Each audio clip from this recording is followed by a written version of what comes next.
Hey kids, did you think we were done with the story of Joseph? No way. There's still some unresolved conflict. Remember how his brothers hated him and wanted him dead? How they ended up selling him as a slave into Egypt? Well, things worked out for Joseph. He was the second most powerful man in Egypt now, and he was in charge of handing out food to people who were starving. But what about those brothers? Well, the famine, that's when there's no food, affected his brothers. They had to travel up to Egypt for food, and guess who they'd end up standing in front of? Joseph. But it had been 13 years since he had seen his brothers, so they didn't recognize him, but Joseph recognized them.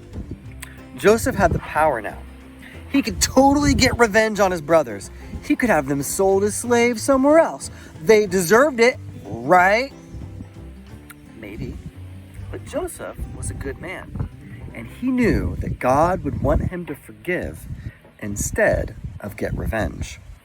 Now, we're going to skip over quite a bit of the story, but eventually Joseph gathered all of his brothers around him, and he revealed to them who he was. The brother that they had wanted dead.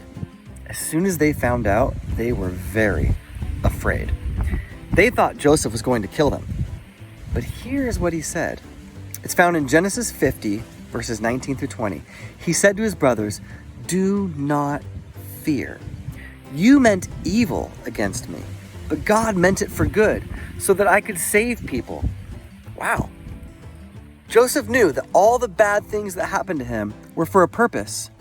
Not to make his life easier, but to save the lives of thousands, including the very brothers who had hated him.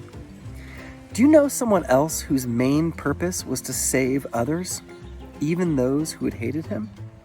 Yep, Jesus. Now, Joseph saved people from starving, but Jesus saves us from death. Romans 5:8 says, "Now God demonstrates his love for us, and that while we were still sinners, Christ died for us." So no matter what you've done in the past, know that Jesus loves you and wants to forgive you. It was always part of the plan. That's it for today, kids. Join us next time for more incredible stories with Mr. Rick. Bye!